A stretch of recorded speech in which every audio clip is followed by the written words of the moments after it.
Hari menjelang siang ketika akhirnya Lilian dan sahabat-sahabatnya meninggalkan ruang sarapan. Annabelle lebih dahulu pamit.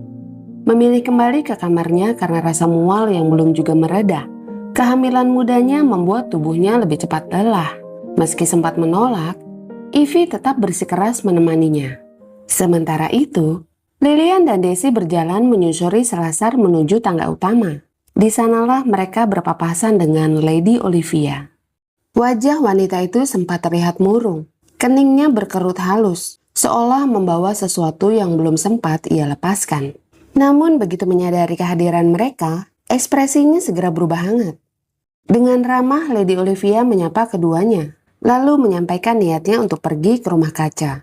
Ia menoleh pada Lilian dengan sorot mata yang sedikit lebih serius, mengatakan bahwa ia ingin berbicara tentang sesuatu yang penting.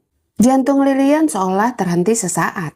Markus pasti sudah berbicara pada adiknya, dan mungkin bahkan pada ibunya. Lilian melirik Daisy, berharap menemukan jalan keluar. Namun seperti biasanya, adiknya justru mempercepat keadaan. Dengan semangat yang nyaris mencurigakan, Daisy mendorong pelan punggung Lilian, mengatakan bahwa ia ingin pergi ke perpustakaan untuk mencari novel. Tanpa memberi ruang untuk protes, Daisy segera berlalu pergi. Terlalu ringan, terlalu cepat. Lilian hanya bisa menarik nafas. Sebenarnya, Lilian sudah lama menyukai Lady Olivia. Sejak pertemuan pertama mereka musim lalu. Wanita itu cantik, dengan kemiripan halus yang jelas menunjukkan bahwa ia adalah adik dari Markus. Usianya hanya terpaut beberapa tahun lebih tua dari Lilian, namun sikapnya jauh lebih hangat, sangat bertolak belakang dengan kakaknya. Dan entah bagaimana, membayangkan mereka akan menjadi saudara, membuat pipi Lilian menghangat. Dengan sikap akrab yang hampir tanpa jarak, Lady Olivia merangkul lengan Lilian saat mereka berjalan menuju rumah kaca. Nada suaranya ringan, bahkan sedikit menggoda. Ketika ia mengatakan bahwa jika mereka memang akan segera menjadi saudara, maka ada beberapa hal yang sebaiknya Lilian ketahui sejak sekarang. Lilian mencoba menanggapinya sebagai candaan, mengatakan bahwa semuanya belum tentu terjadi. Namun Olivia hanya tersenyum, seolah tidak berniat membantah ataupun mundur. Rumah kaca menyambut mereka dengan cahaya lembut siang hari. Udara terasa hangat, dipenuhi aroma tanah dan bunga yang sedang bermekaran. Di sanalah mereka duduk berdampingan, di bangku kayu sederhana. Olivia tahu, ia seharusnya tidak terlalu bersemangat. Namun tetap saja, pertanyaan itu keluar. Apakah Lilian telah menerima lamaran kakaknya? Dan ketika Lilian hanya mampu merespon dengan tergagap-gagap, Olivia tidak bisa menahan tawanya. Percakapan pun mengalir lebih santai. Tanpa terasa, Lilian mendengarkan dengan penuh perhatian setiap hal yang dibagikan Olivia. Tentang keluarga Marsden, tentang rumah yang seharusnya menjadi tempat aman, namun justru dipenuhi kekakuan, dingin, dan hal-hal yang tidak pernah dibicarakan dengan terang. Tentang orang tua yang, dalam banyak hal, tidak pernah benar-benar hadir sebagai orang tua. Dan di antara semua itu, Markus adalah yang paling banyak menanggung bebannya, terutama dari ayah mereka.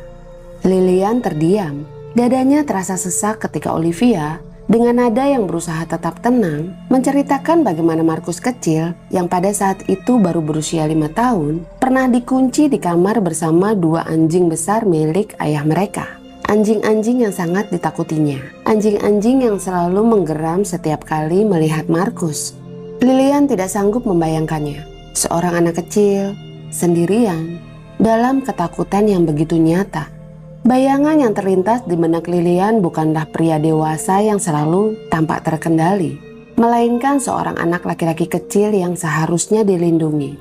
Ada sesuatu dalam diri Lilian yang menghangat, sekaligus terasa nyeri. Keinginan sederhana yang datang begitu saja untuk menghibur Markus kecil. Namun di tengah semua cerita yang kelam itu, ada satu hal yang terasa hampir seperti keajaiban, bahwa kekejaman tidak diwariskan. Markus mungkin kaku dan seringkali tampak dingin, namun kini Lilian mulai melihat sesuatu yang lain, sesuatu yang lebih lembut dan jauh dari kata kejam. Olivia sendiri adalah bukti yang paling nyata, hangat, ceria, dan membumi. Dan Lady Eileen, meski Lilian belum pernah bertemu langsung, Entah mengapa ia merasa yakin bahwa wanita itu pun memiliki kebaikan yang sama. Lilian sempat ragu. Apakah pantas baginya untuk bertanya lebih jauh tentang masa lalu Markus? Tentang wanita yang pernah hampir menjadi bagian dari hidup pria itu. Namun rasa ingin tahu itu terlalu kuat untuk ditahan. Dan ketika akhirnya ia mengungkapkannya, Olivia justru tertawa ringan. Seolah pertanyaan itu tidak membawa beban apapun. Bagi Olivia, hal itu justru semakin menegaskan satu hal. Bahwa kakaknya memang telah memberikan tempat khusus bagi Lilian. Markus tidak akan pernah membagikan hal-hal pribadi yang melibatkan perasaan seperti itu jika ia tidak menganggap hubungan ini sebagai sesuatu yang serius.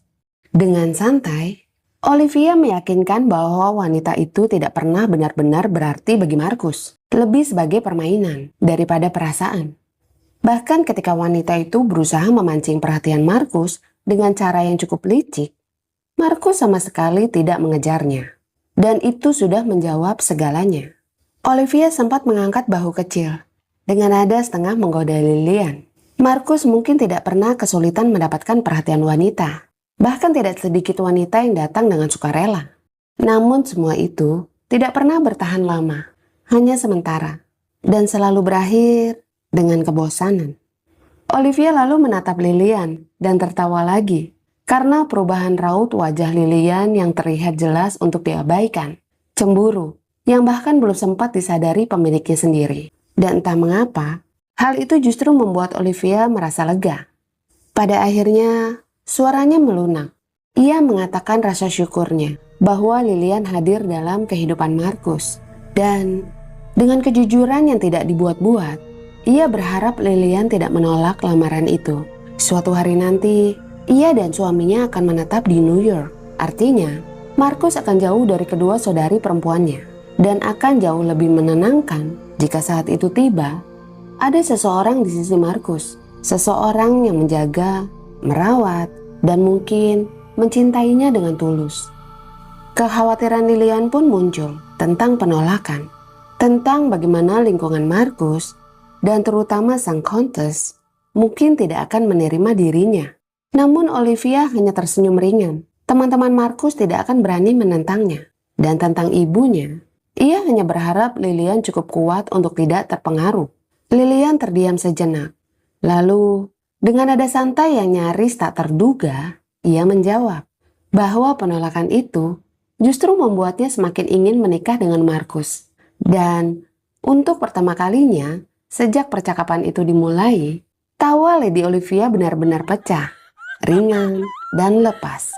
Tawanya mengisi seluruh ruang kaca yang hangat itu dengan sesuatu yang terasa seperti awal dari sebuah ikatan baru.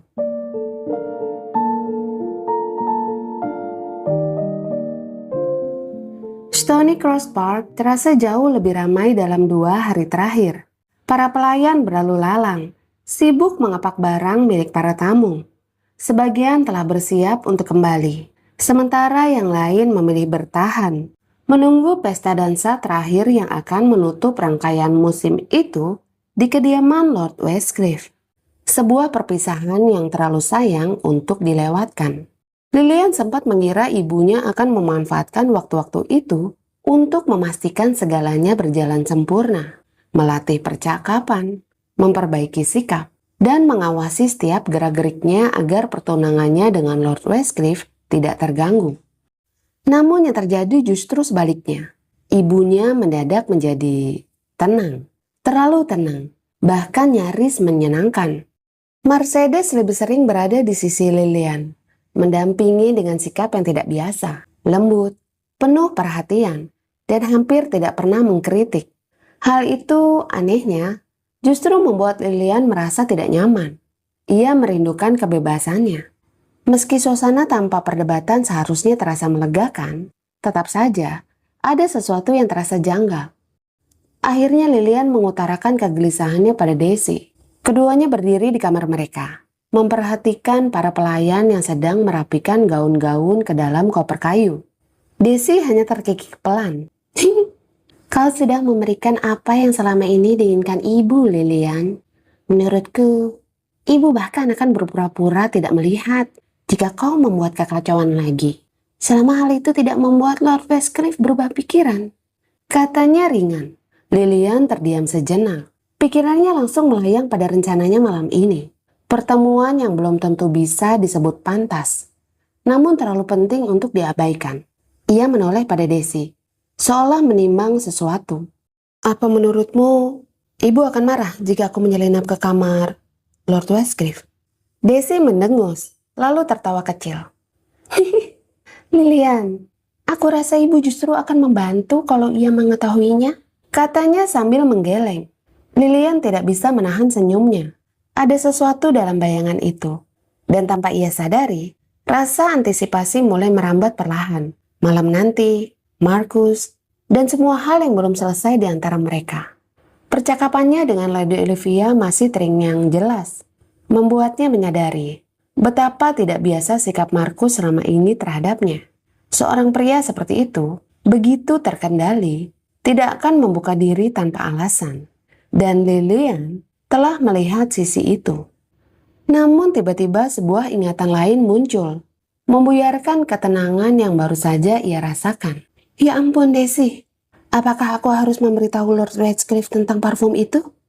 Desi menatapnya sedikit terkejut. Aku tidak melihat alasan kenapa kau harus melakukannya. Kejujuran? Balas Lilian ragu. Desi mengangkat bahu. Mungkin, tapi menurutku sedikit rahasia justru membuat segalanya lebih menarik. Lilian tersenyum kecil. Ia memandang adiknya dengan sayang, menyadari betapa berbeda cara mereka melihat sesuatu. Mungkin kau benar, katanya pelan. Namun aku tidak ingin Lord Westcliff menyembunyikan apapun dariku. Jadi sepertinya aku juga harus melakukan hal yang sama.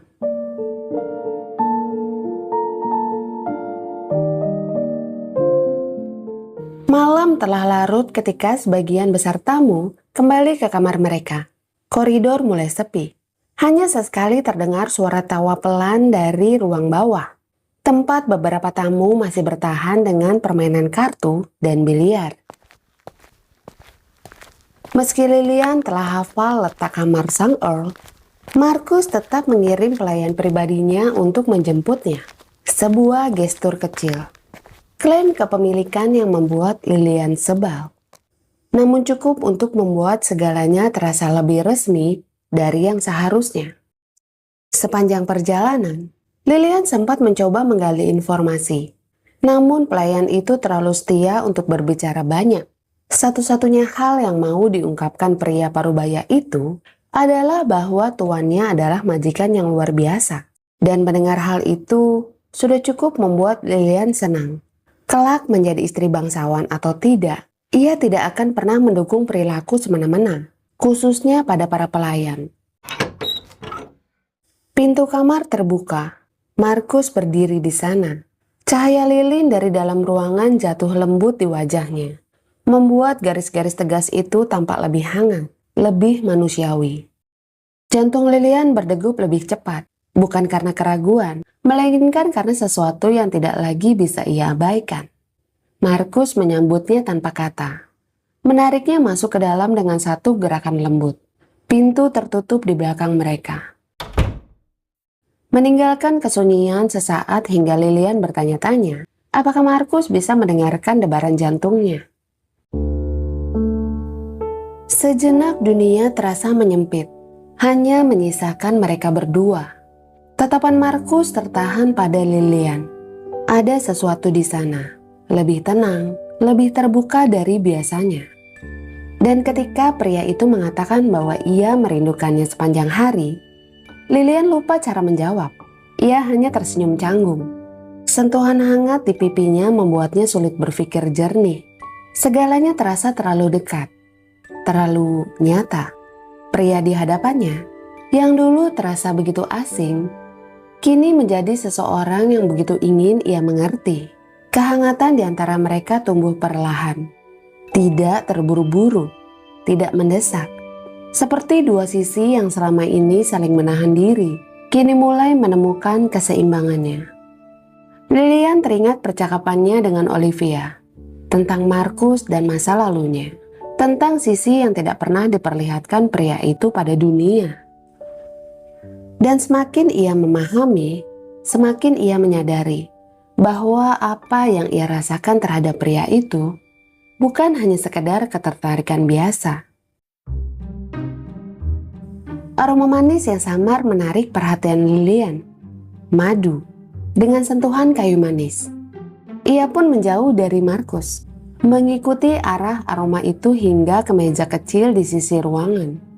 Di sana telah tersedia sebuah nampan perak bersama sebotol anggur, 2 gelas kristal, dan buah-buahan segar. Dengan rasa penasaran, Lilian membuka penutupnya, dan seketika uap hangat menyambutnya. Lilian nyaris tidak bisa menahan tawa kecilnya. Di atas nampan itu, terdapat pir panggang yang disiram madu. Markus berdiri tepat di belakangnya, nampak tenang dan terkendali, seolah menunggu reaksinya. Ia mengaku tidak berhasil memenuhi keinginan Lilian sebelumnya tentang buah pir dalam botol. Jadi ia menyajikannya dengan cara lain. Meski hal itu terdengar sederhana, tapi mengakui kalau Markus memperhatikan keinginannya, bahkan hal-hal yang paling kecil, sudah cukup untuk membuat hati Lilian terasa hangat. Waktu pun berjalan tanpa terasa. Percakapan mereka mengalir dengan ringan, yang diselingi canda dan tawa. Kebersamaan yang seolah menguatkan ikatan yang baru terbentuk itu. Hingga akhirnya tanpa disadari, mereka kembali pada alasan utama pertemuan malam itu, negosiasi. Namun bahkan kata itu terasa tidak lagi penting untuk menggambarkan apa yang sebenarnya terjadi. Markus menatap Lilian lebih dalam. Ada sesuatu yang ingin ia pastikan tentang Saint Vincent, tentang pilihan yang telah dibuat Lilian. Dan ketika akhirnya pertanyaan itu meluncur dari mulut Markus, Lilian tidak merasa ragu sedikit pun ketika menjawab bahwa ia tidak pernah menyesalinya. Ia mungkin pernah tertarik pada Saint Vincent, tapi ia harus mengakui kalau ia tidak pernah menginginkan pria itu. Tidak seperti yang ia rasakan sekarang. Ketika Lilian akhirnya teringat hal yang sejak siang tadi mengganggu pikirannya, ia bergerak menjauh dari Markus. Dengan ragu, Lilian mengeluarkan botol parfum kecil itu dari lipatan gaunnya. Kemudian menyerahkannya pada Markus yang bergerak mendekat. Dengan menahan rasa malunya, Lilian menjelaskan semuanya pada Markus tentang kemungkinan bahwa perasaan Markus dipengaruhi oleh sesuatu yang tidak alami. Markus menatapnya sejenak, lalu tidak bisa menahan tawanya. Bukan untuk mengejek Lilian, tapi lebih seperti tidak percaya dan sedikit terhibur. Bagi Markus, pemikiran itu terlalu tidak masuk akal. Gadis pemberontak yang berani menentang dunia justru mempercayai hal-hal konyol seperti itu. Lilian cemberut tapi tidak mundur.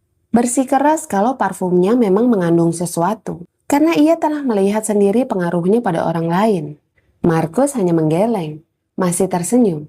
Menurutnya, jika itu benar, maka ia seharusnya merasakan hal yang sama pada wanita manapun yang mengenakannya. Namun kenyataannya tidak demikian. Lalu, tanpa ragu Markus mengungkapkan sesuatu yang jauh lebih sederhana dan jauh lebih jujur, bahwa ia telah menginginkan Lilian bahkan sejak awal mereka bertemu, bukan karena sesuatu yang dibuat-buat, bukan karena pengaruh apapun, melainkan karena apa adanya Lilian. Lilian merasakan kelegaan yang tidak bisa dijelaskan, bukan karena kata-kata itu terdengar seperti rayuan, melainkan karena terasa jujur.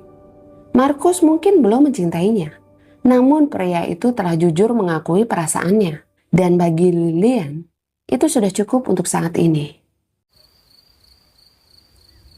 Malam terus bergerak, membuat dunia di sekitar mereka makin terasa sunyi namun hidup. Sayup suara serangga malam terdengar bernyanyi di kegelapan malam, melalui jendela yang dibiarkan terbuka. Percakapan perlahan memudar, digantikan oleh keheningan yang justru terasa penuh.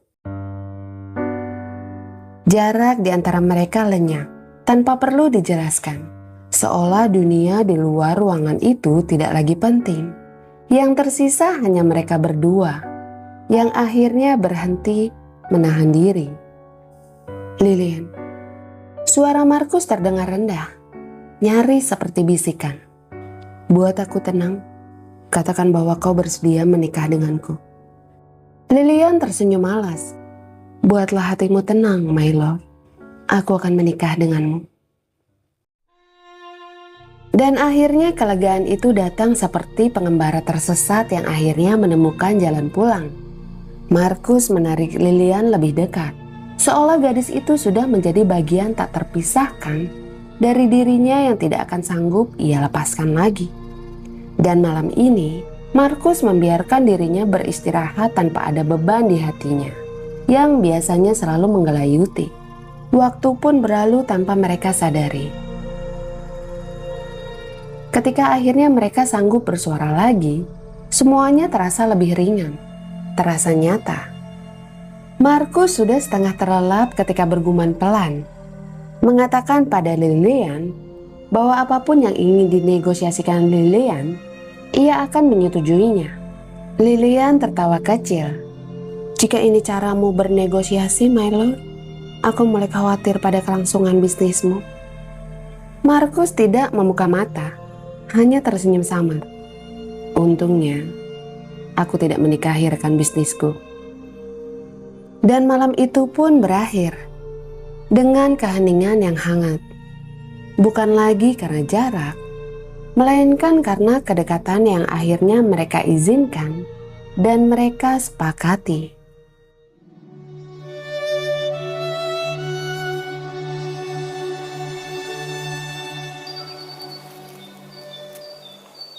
Pagi terasa lebih sunyi dari biasanya.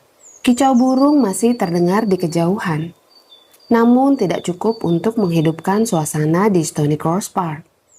Sebagian besar tamu pria telah pergi ke hutan sejak pagi buta untuk acara berburu. Sementara para wanita memilih tetap beristirahat lebih lama di kamar mereka. Lilian berjalan seorang diri menuju teras belakang. Perasaannya tidak tenang.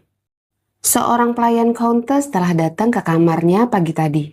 Bahkan sebelum ia dan Desi benar-benar terjaga. Pesan yang disampaikan padanya cukup singkat dan jelas. Sang Countess ingin bertemu dengannya secara pribadi di Butterfly Court. Dengan penekanan sangat tegas bahwa pertemuan itu harus dirahasiakan dari siapapun, tak terkecuali Desi. Tapi mengapa di Butterfly Court? Tempat itu cukup jauh dari rumah utama, sementara sang Countess bahkan membutuhkan tongkat ataupun kursi roda untuk berjalan. Bukankah jauh lebih mudah jika pertemuan dilakukan di dalam rumah? Pertanyaan demi pertanyaan memenuhi pikirannya. Namun satu hal yang Lilian yakini, Countess tidak ingin Markus mengetahui hal ini. Dan ia bukan gadis pengecut hingga membutuhkan perlindungan dari siapapun, termasuk Markus. Lilian menarik nafas panjang, merasa lebih siap menghadapi sang Countess dengan agenda rahasianya. Aku datang, nenek sihir. Lakukan usaha terbaikmu. Gerutunya pelan, sambil melangkah memasuki gerbang yang mengarahkannya ke Butterfly Court. Taman itu nampak terlalu sunyi. Di tengah hamparan bunga, Countess telah menunggu dan duduk sendirian dengan dagu terangkat. Tidak ada seorang pun pelayan yang mendampinginya. Wajahnya nampak dingin dan kaku, dan entah mengapa, hal itu justru membuat Lilian hampir ingin tertawa. Selamat pagi, sapa Lilian sambil berjalan mendekat. Saya harap perjalanan Anda tidak terlalu melelahkan, my lady, mengingat tempat ini cukup jauh dari rumah utama. Itu bukan urusanmu, sergah Countess. Nada suaranya terdengar tajam, tanpa basa-basi. Lilian langsung menangkap sesuatu yang berbeda. Countess bahkan terlihat lebih dingin dari biasanya. Hal itu membuat kuduknya meremang tanpa alasan yang jelas. Lilian menegakkan bahu. Baiklah, kalau begitu saya tidak akan berbasa-basi lagi. Katakan apa yang ingin Anda bicarakan. Katanya tenang. Countess menatapnya lurus. Demi kebaikanmu dan putraku, hentikan semua kegilaan ini. Entah hanya perasaan Lilian saja atau tidak, tapi cara Countess mengatakan hal itu terkesan dingin, sinis. Tapi di saat yang bersamaan, ada kebingungan murni di sana. Putraku sedang tidak menjadi dirinya sendiri.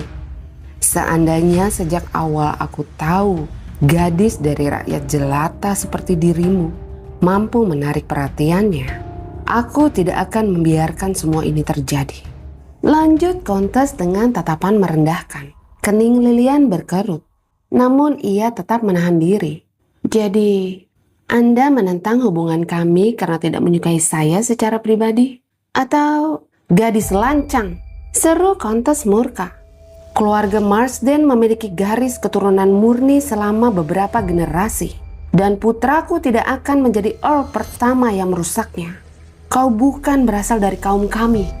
Kau bahkan berasal dari negeri yang tidak memahami tradisi dan etika. Jika Earl sampai menikahimu, itu bukan hanya kegagalannya, tapi juga kegagalanku. Kali ini Lilian hampir tertawa. Namun yang ia lihat di hadapannya bukan sekadar kesombongan, melainkan keyakinan yang telah berubah menjadi obsesi buta.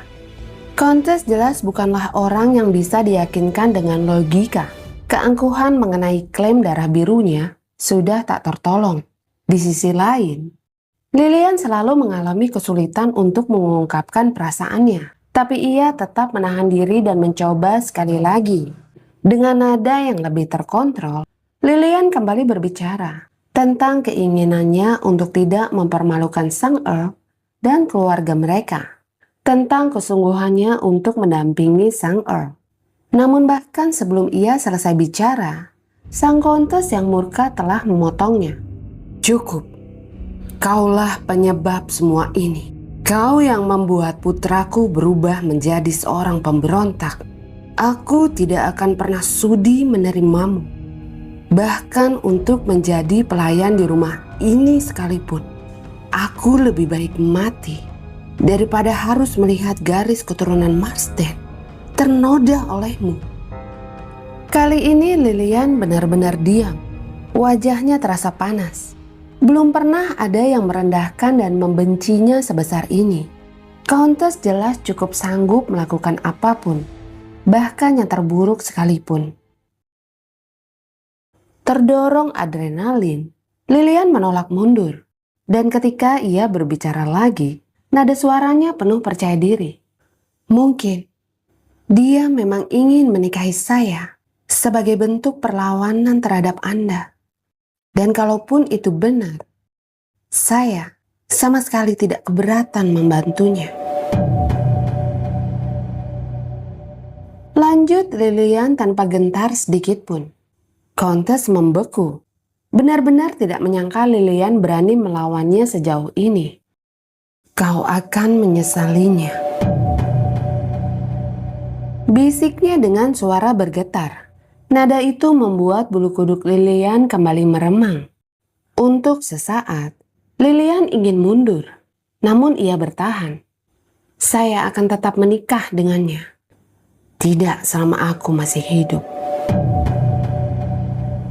Bisikan itu terdengar lebih mengerikan dari teriakan.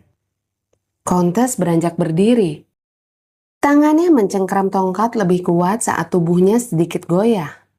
Lilian refleks ingin membantu. Namun tatapan tajam sang Kontes menghentikannya ketika wanita itu bergerak pergi meninggalkan butterfly court. Lilian hanya berdiri terpaku di tempatnya, menatap punggung sang Kontes sampai perlahan wanita itu menghilang dari pandangan. Hawa dingin menyusup perlahan. Butterfly court tetap indah, namun baginya tempat itu selalu meninggalkan sesuatu yang tidak menyenangkan. Sebelumnya, ia bertengkar dengan Markus di tempat ini. Dan sekarang, Lilian menarik nafas lelah. Namun naluri dalam dirinya tiba-tiba menegang. Dan sebelum ia menyadari apa yang terjadi, seseorang sudah menyergapnya dari arah belakang. Semuanya terjadi begitu cepat. Sebuah tangan menutup mulut dan hidungnya. Tubuhnya langsung dikunci. Lilian berusaha melawan, namun cengkeraman itu terlalu kuat. Ia tidak bisa melihat. Sesuatu menutup pandangannya. Lalu bau menyengat memenuhi indranya, merampas kesadarannya. Hingga Lilian perlahan roboh dan akhirnya tidak sadarkan diri. tenggelam dalam kegelapan yang tak berujung. Di atas sana, matahari perlahan tertutup awan, seolah langit pun memilih berpaling dari apa yang baru saja terjadi di taman pagi itu.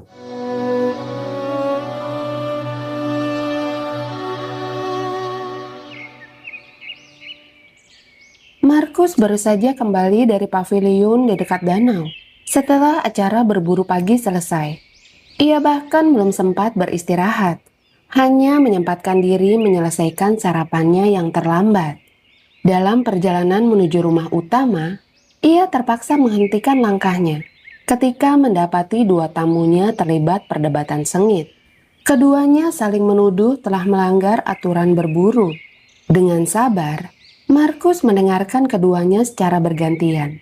Ia tidak terburu-buru mengambil kesimpulan. Setelah itu, ia memberikan keputusan yang cukup adil untuk meredakan situasi. Kedua pria tua itu akhirnya sepakat. Markus hanya memberikan senyum tipis sebelum meninggalkan mereka. Lalu melanjutkan langkahnya menaiki tangga menuju teras belakang. Belum sempat ia masuk ke dalam, ia melihat Simon Han berdiri di hadapan istrinya. Annabel tampak gelisah, seolah baru saja menyampaikan sesuatu yang tidak menyenangkan. Markus hendak bertanya ketika Daisy dan Ivy sudah lebih dahulu menghampirinya. Markus tersenyum pada Daisy. Gadis itu selalu mudah disukai, dan ia tidak akan ragu kalau Daisy akan menjadi adik ipar yang sangat disayanginya. Namun kali ini, tidak ada keceriaan di wajah gadis itu. "My Lord," suara Daisy terdengar tegang. "Saya lega Anda sudah kembali. Kami punya masalah." Markus langsung siaga. Apa yang terjadi? Daisy mencoba menjelaskan, namun kegugupannya membuat kata-katanya tersusun tidak rapi. Ia menarik nafas, mencoba menenangkan diri, lalu melanjutkan. Lilian menghilang. Sudah sejak beberapa jam yang lalu. Terakhir kali Daisy melihatnya, Lilian mengatakan akan menyelesaikan suatu urusan. Namun ia tidak menjelaskan lebih jauh. Dan sejak saat itu, Lilian tidak pernah kembali. Markus tidak langsung bereaksi. Ia menahan dirinya. Lilian bukan gadis yang ceroboh. Ia tidak mungkin menghilang tanpa alasan, apalagi tanpa memberi kabar pada Daisy. Namun justru karena itulah, hal ini menjadi tidak wajar. Daisy menatapnya lagi. Kali ini lebih serius. "Ada yang tidak beres, my lord. Saya bisa merasakannya." Kalimat itu cukup untuk menembus ketenangan yang Markus pertahankan. Pikirannya mulai bergerak cepat. Kemungkinan demi kemungkinan bermunculan. Terluka, tersesat, atau sesuatu yang lebih buruk. Namun dari semua kemungkinan itu, tidak satu pun yang ingin Markus percayai. Ia menatap Daisy dan Ivy bergantian. Apakah dia mungkin pergi ke istal? Ivy langsung menjawab, meski suaranya terdengar gemetar. Saya sudah memeriksanya, my lord. Tidak ada yang melihatnya di sana." Markus mengangguk singkat. "Ceritakan semua yang kalian tahu, dari awal." Daisy menjelaskan apa yang terjadi pagi itu, tentang pelayan yang datang ke kamar mereka, tentang pesan yang disampaikan, dan tentang waktu kepergian Lilian. Namun ada satu hal yang membuat semuanya terasa semakin tidak pasti. Daisy tidak melihat jelas siapa pelayan itu. Pintu hanya dibuka sedikit. Percakapan berlangsung pelan, hampir berbisik. Markus menegang. Detail kecil yang sangat penting itu justru luput dari perhatian. Dan Markus nyaris menghela nafas frustasi karena itu. Simon Han bergerak maju, segera mengambil alih situasi. "Aku akan memeriksa para pelayan," katanya singkat. "Mungkin seseorang melihat sesuatu." Markus mengangguk. "Aku akan mengumpulkan semua orang, termasuk para tamu pria. Kita mulai pencariannya sekarang." Nada suaranya tetap tenang, namun keputusannya tidak memberi ruang untuk ditunda. Dalam hitungan detik, Markus sudah menyusun rencana di kepalanya. Rentang waktu hilangnya Lilian, area yang mungkin ia datangi, dan kemungkinan terburuk yang mulai ia pertimbangkan. Meskipun enggan. Taman dulu. Ucap Markus pada Simon Han. Kita mulai dari sana. Setelah itu kita perluas pencarian. Kemudian Markus berbalik pergi, siap bergerak bersama Simon Han. Namun suara Desi menghentikannya. My lord. Markus menoleh. Wajah Desi nampak pucat. Matanya penuh kecemasan. Anda akan menemukan kakak saya, bukan? Ya, jawab Markus tegas, tanpa ragu sedikit pun. Dan setelah itu aku akan mengurungnya di kandang kuda. Kalimat itu cukup memancing senyum kecil di wajah Daisy, meski kekhawatirannya masih jelas terlihat di wajahnya. Markus tidak menunggu lebih lama. Ia dan Hans segera bergerak. Dan untuk pertama kalinya sejak pagi itu, Markus tidak lagi sekedar merasa khawatir. Ia tidak yakin ia akan siap untuk menghadapi sesuatu yang jauh lebih buruk.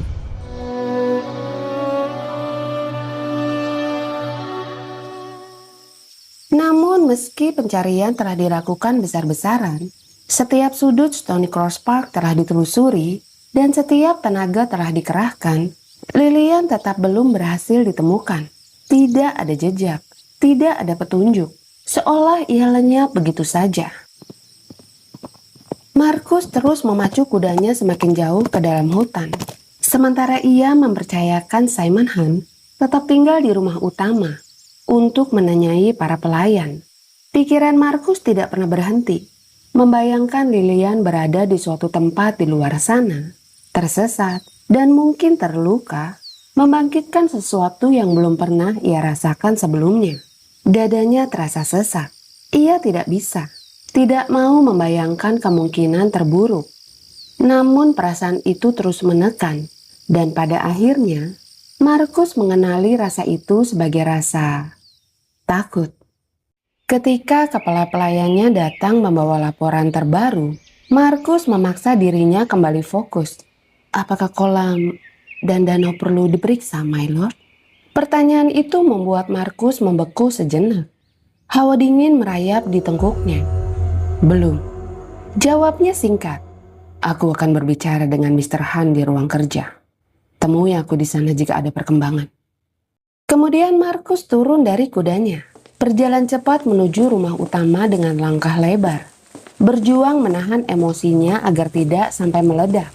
Ia tidak mau melampiaskannya pada orang yang salah. Setibanya di depan ruang kerja, Markus mendorong pintu tanpa mengetuk. Simon Han masih berada di dalam. Ia tengah berbicara dengan seorang pelayan wanita yang nampak pucat dan ketakutan. Pelayan muda itu langsung berdiri saat melihat Markus, lalu membungkuk dengan gugup. Duduk. Suara Markus datar, namun cukup untuk membuat pelayan itu gemetar dan menangis. Reaksinya membuat Markus menatap tajam, menuntut penjelasan.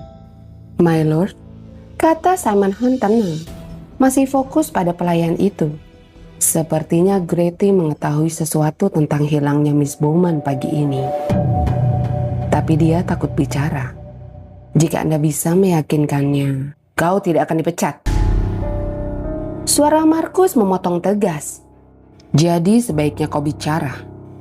Greti menggeleng panik. Air matanya kembali jatuh tanpa bisa ditahan. Saya hanya disuruh menyampaikan pesan, my lord. Pesan apa? Miss Bowman diminta datang ke Butterfly Court secara diam-diam. Markus menegang. Siapa yang menyuruhmu? Greti terisak gemetaran. Saya tidak bisa mengatakannya, my lord. Saya akan Jawab sekarang atau kau akan menanggung akibat dariku. Bentak Markus dengan sorot mata penuh amarah. Kesabarannya terhabis. Greti tersentak keras. Tangisnya langsung berhenti. Sang kontes, my lord. Suaranya hampir tak terdengar. Ibu Anda. Markus tidak menunggu penjelasan lain. Ia langsung menghambur keluar dari ruangan dengan amarah yang tidak lagi terkendali. Westcliff, Simon Han memanggil dari belakang, lalu bergegas menyusul. Namun Markus tidak memperlambat langkahnya dan nyaris berlari menuju kamar pribadi sang kontes. Rasa takut yang begitu kuat mengelayutinya. Jika hal terburuk terjadi pada Lilian, Markus tahu ia tidak akan siap menghadapi kemungkinan itu.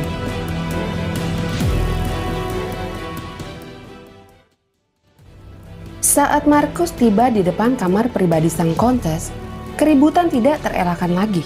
Simon Han menyusul tepat di belakangnya. Sementara beberapa tamu dan pelayan mulai berbunculan di koridor. Wajah-wajah mereka tegang, menatap ngeri pada sosok Earl of Westcliff yang kehilangan kendali. Tanpa ragu, Markus langsung menghantam pintu yang terkunci dari dalam. Suara benturannya menggema keras, disusul jeritan panik dari dalam kamar.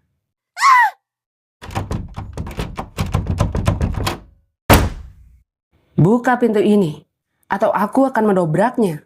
Ia mundur, lalu menerjang lagi. Kayu pintu berderak ketika engselnya mulai retak, terus menerjang dengan penuh amarah.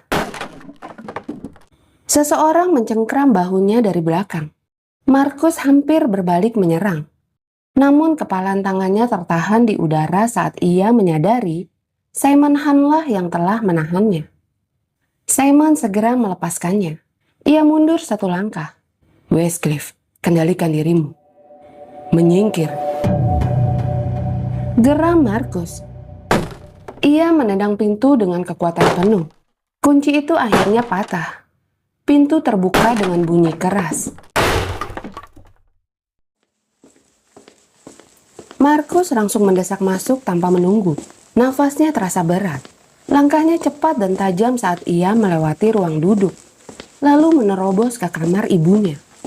Kontes sudah menunggunya, duduk tegak seolah tidak ada yang terjadi.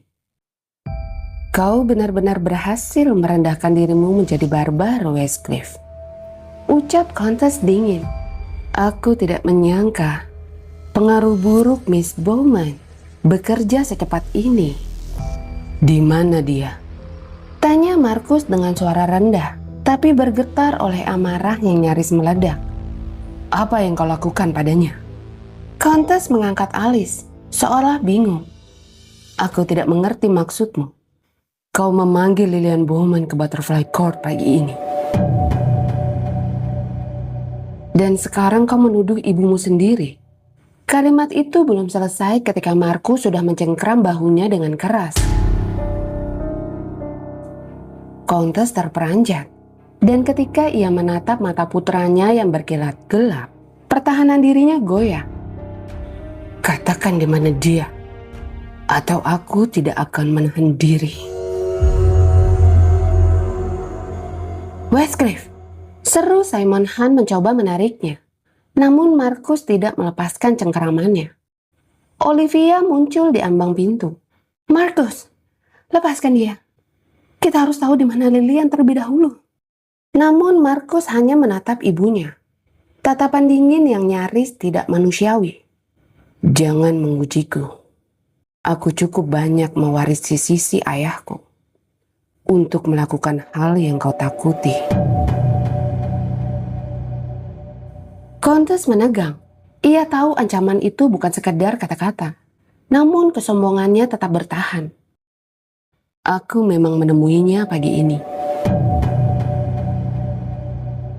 katanya akhirnya.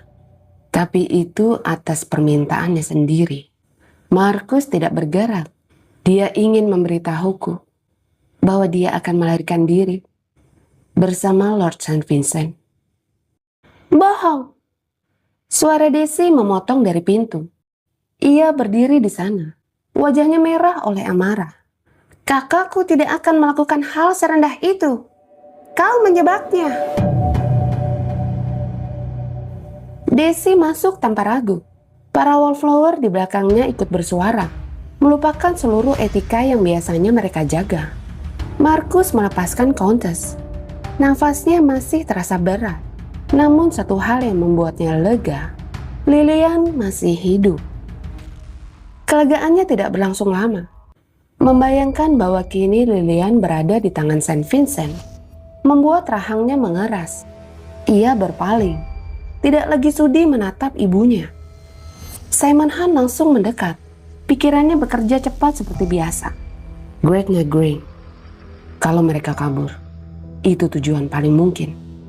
Simon Han langsung menghitung jarak, waktu tempuh, dan kemungkinan pergantian kuda di sepanjang perjalanan. Namun Countess tertawa pelan di belakang mereka. Sudah terlambat, Westcliff. Kau tidak akan menyusul mereka. Nada suaranya penuh ejekan. Kau tidak akan menang melawanku. Daisy langsung menoleh pada Marcus.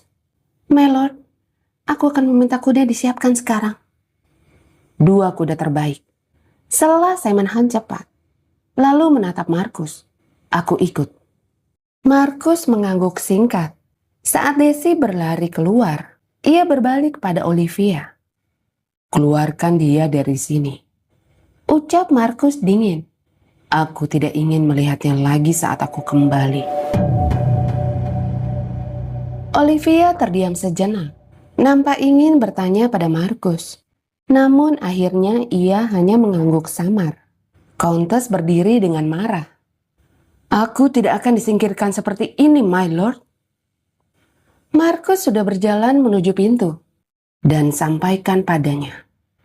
Katanya tanpa menoleh, jika Miss Bowman terluka sedikit saja, berdoalah aku tidak pernah menemukannya. Langkah Marcus tegas saat meninggalkan ruangan yang tiba-tiba terasa lebih dingin. Olivia berdiri diam sejenak, lalu menatap ibunya. Bukan lagi rasa hormat, melainkan kelelahan.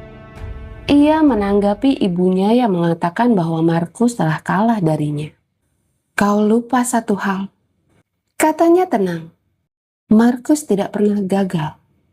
Lalu ia berbalik pergi, meninggalkan sang Countess sendirian dengan keangkuhannya.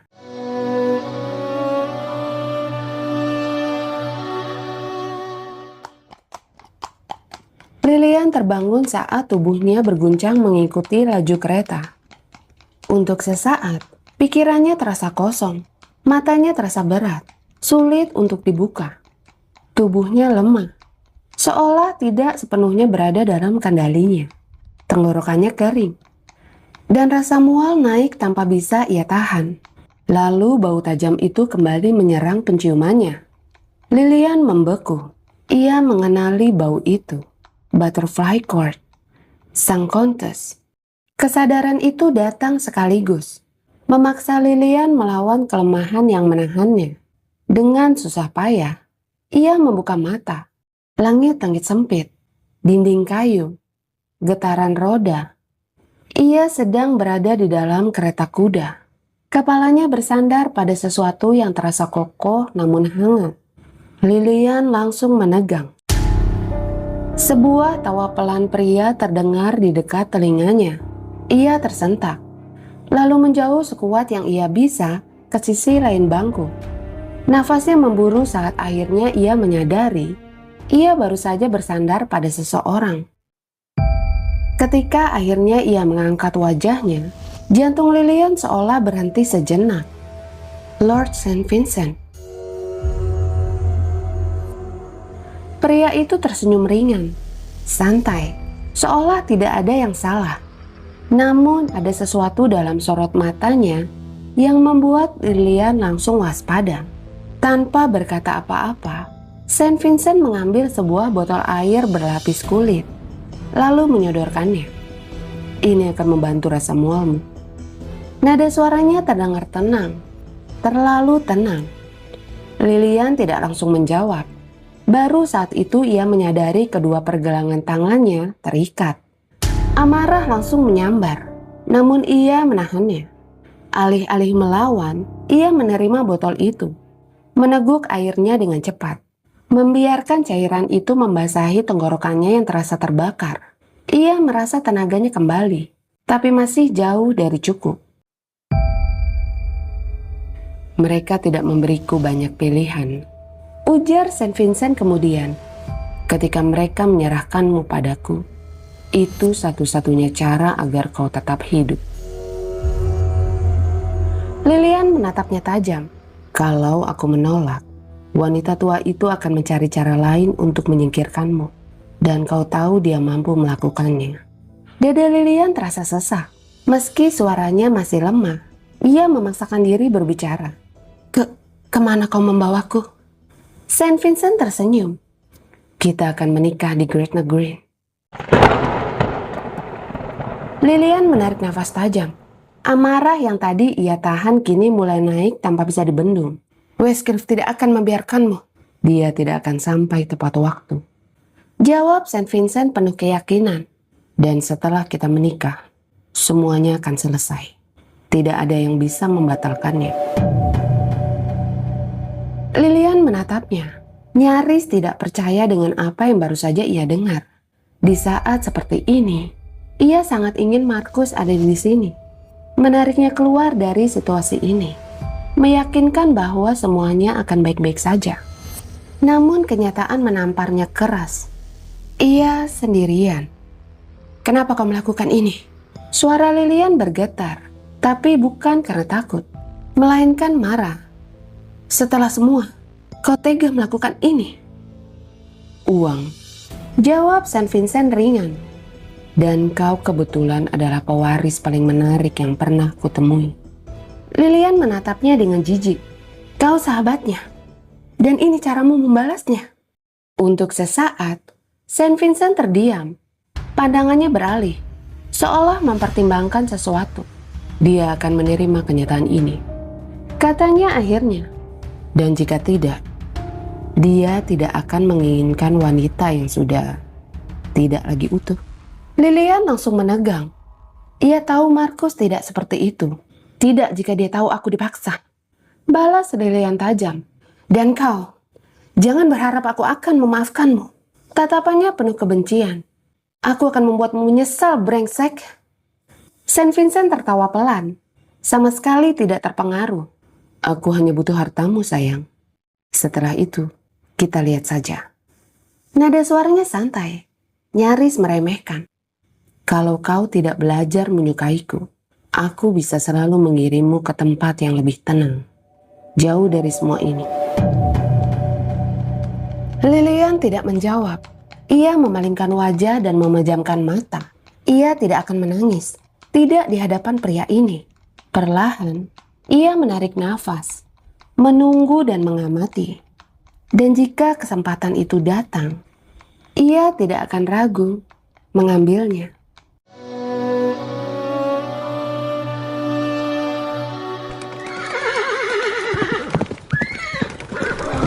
Malam telah turun sepenuhnya ketika Markus dan Simon Hunt masih terus memacu kuda mereka tanpa jeda. Perjalanan panjang ke arah timur ditempuh dengan kecepatan penuh, menembus jalan-jalan sempit di tengah hutan. Demi memangkas waktu, Ebony dan Yasmin berlari tanpa henti. Dua kuda terbaik yang masih mampu bertahan di bawah tekanan seperti ini. Sementara itu, Markus tahu kereta Saint Vincent tidak akan bisa melaju secepat mereka. Kereta itu harus berhenti di setiap titik untuk mengganti kuda. Dan jeda-jeda itulah yang menjadi satu-satunya celah bagi mereka untuk mengejar. Harapan itu cukup untuk membuat Markus mengabaikan rasa lelahnya. Angin malam dan hujan musim gugur menghantam wajah mereka tanpa ampun. Pakaiannya telah basah oleh keringat dan air hujan. Namun ia sama sekali tidak memperdulikannya. Seluruh fokusnya hanya tertuju pada satu hal. Menemukan Lilian sebelum semuanya terlambat. Markus mengenal Saint Vincent lebih dari siapapun. Dan justru karena itulah, rasa khawatir semakin menekannya. Saint Vincent terbiasa mendapatkan apa yang ia inginkan dengan cara apapun. Licik dan manipulatif. Selalu tidak terduga. Dan terlalu nyaman bermain di batas yang tidak seharusnya dilanggar. Markus masih belum sepenuhnya memahami bagaimana ia bisa mempertahankan persahabatan semacam itu selama ini. Namun kali ini, tidak ada lagi yang bisa ditoleransi. Jika Saint Vincent berani memaksakan kehendaknya pada Lilian, bahkan menyentuhnya sedikit saja, Markus tahu ia tidak akan menahan diri lagi. Bukan hanya kemarahannya yang berbicara, tapi sesuatu yang jauh lebih gelap daripada itu. Sesuatu yang selama ini selalu bisa ia kendalikan. Tapi kali ini, Ia tidak berniat menahannya. Satu-satunya hal yang sedikit menahan kecemasannya adalah keyakinannya pada Lilian. Ia bukan gadis yang mudah runtuh, bukan seseorang yang akan diam menerima keadaan. Jika Lilian mampu berdiri melawan sang kontes, maka gadis itu juga mampu meludahi Medusa tanpa gentar. Lilian akan bertahan. Dan pemikiran itu, anehnya, sempat menarik sudut bibir Markus. Namun kenyataan itu tidak cukup untuk meredakan gejolak di dalam diri Markus. Membayangkan Lilian berada sendirian di bawah kendali Saint Vincent tetap terasa seperti tekanan yang menghimpit dadanya tanpa ampun. Dan di tengah gelapnya hutan, Markus akhirnya menyadari sesuatu yang tidak lagi bisa ia sangkal. Lilian bukan sekedar bagian dari hidupnya. Gadis itu adalah belahan jiwanya, kekuatan yang menghidupkannya, dan sekaligus satu-satunya hal yang mampu menghancurkannya. Selama ini, Markus terbiasa menahan diri, mendahulukan kewajiban, menerima kehilangan tanpa perlawanan. Namun tidak kali ini, tidak untuk Lilian. Ia tidak akan membiarkan sejarah itu kembali terulang. Bayangan wajah Lilian kembali muncul di benaknya. Senyumnya, tawanya, cara gadis itu menatap dunia tanpa gentar, cukup untuk mendorong Markus melaju lebih cepat. Ia menekan kudanya tanpa ragu, menerobos gelapnya hutan, melawan hawa dingin yang merasuk sampai ke tulang. Markus tidak sedang sekedar mengejar miliknya. Ia sedang menuju satu-satunya hal yang tidak akan pernah ia lepaskan lagi.